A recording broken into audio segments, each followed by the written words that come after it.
The time has come. We are on chapter 17, which is the last chapter of Lois Lowry's Number the Stars. Stop. I'm not crying, you're crying. Okay. Let's read this chapter, number 17, celebrating this wonderful book. Chapter 17 is called All This Long Time. And before we begin, I just want to let you know that in this chapter, we're going to see a big jump in the setting. So whereas we've spent the last several chapters in Galilea, Denmark, we're back in Copenhagen, Denmark. And whereas the rest of the entire book has been right in the middle of World War II, in this chapter, a couple of years have passed and the war has actually ended. So look out for that change in setting in this historical fiction book.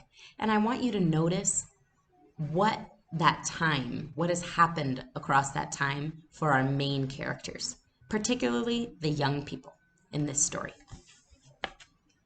All this long time. The war would end. Uncle Henrik had said that, and it was true. The war ended almost 2 long years later. Anne-Marie was 12. Church bells rang all over Copenhagen early that May evening.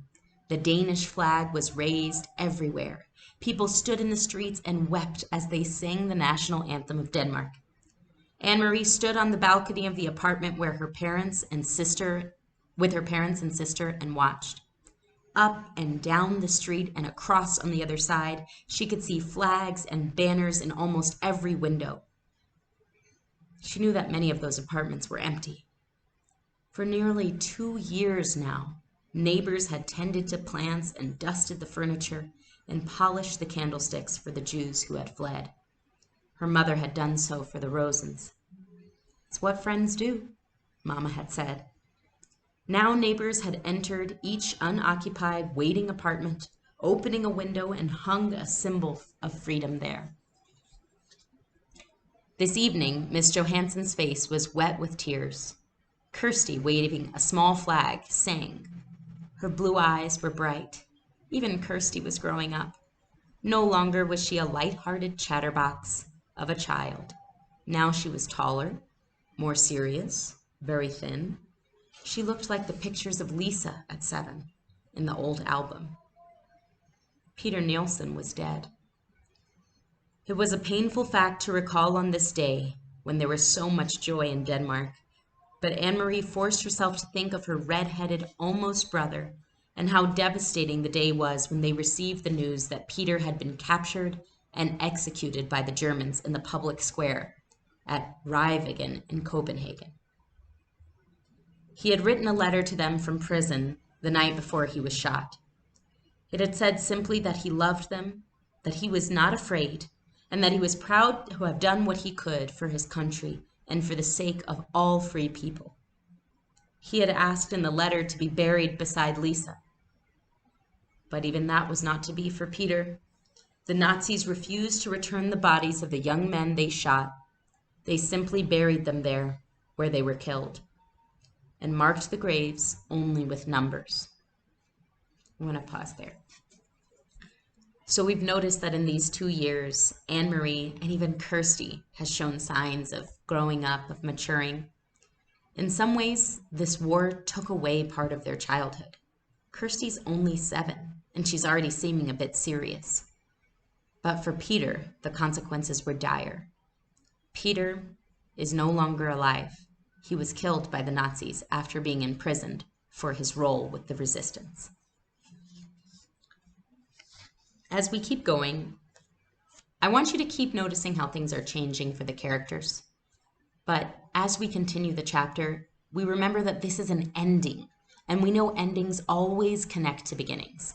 So other than the fact that the story started in Copenhagen and ends in Copenhagen, I want you to look for some more connections throughout the story. How does the end connect to the beginning? And what can we learn from the lessons we find in between? Later, Anne-Marie had gone to the place with her parents, and they had laid flowers there on the black, numbered ground.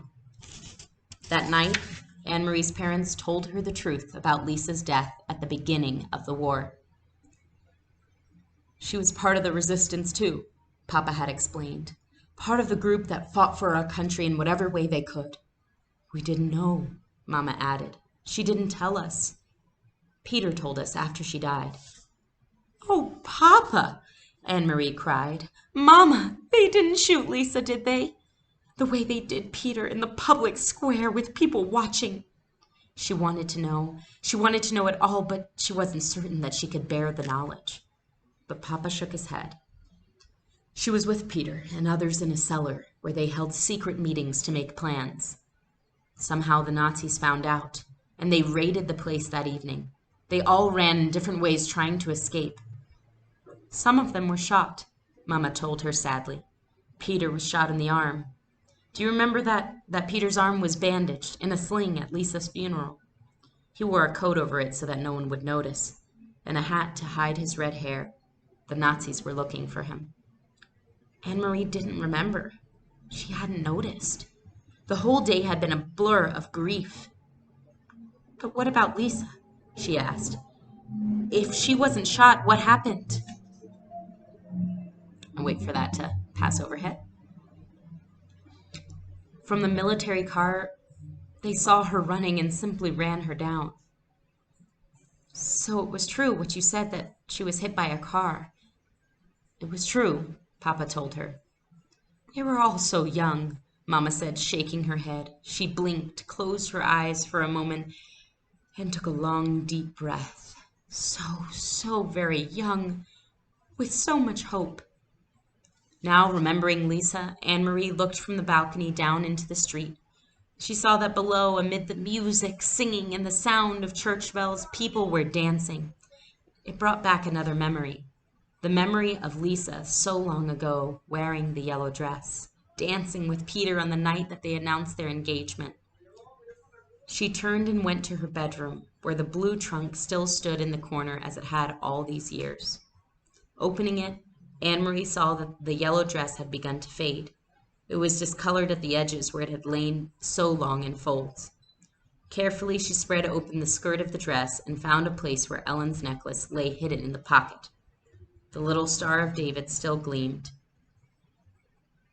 Papa, she said, returning to the balcony, where her father was standing with the others, watching the rejoicing crowd. She opened her hands and showed him the necklace. Can you fix this? I've kept it all this long time. It was Ellen's. Her father took it from her and examined the broken clasp. Yes, he said, I can fix it. When the Rosens come home, you can give it back to Ellen.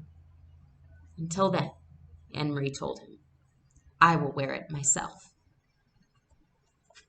And that's the end of the chapters of Number the Stars.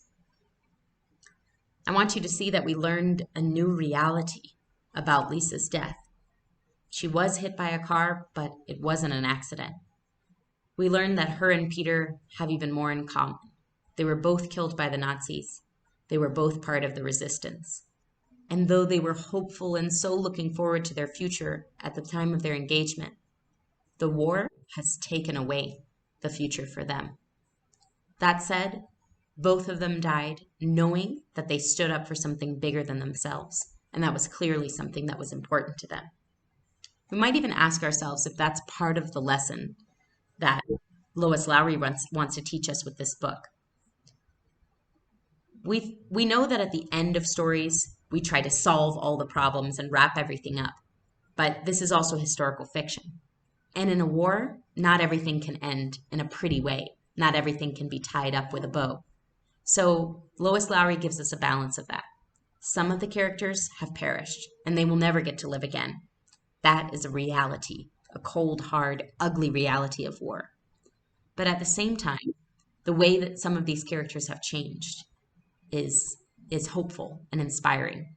Anne-Marie has learned what it means to take on a risk to save your best friend. Anne-Marie has understood more about her best friend, and she can look forward to hoping that she comes back. Her parents have found a way to guide their younger daughters, even as they've had to grieve for their older daughter and soon-to-be son-in-law. And the Star of David comes back to us as a symbol. Remember a few chapters ago when Anne-Marie heard the Psalms and she was overwhelmed by this idea that no one could number the stars, that there was just too big a world, too big an expanse out there, symbolized by the sky.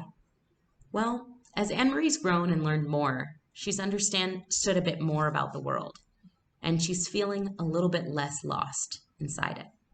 She sees some things that can be fixed, some memories that can be cherished, and some futures that can be hopeful.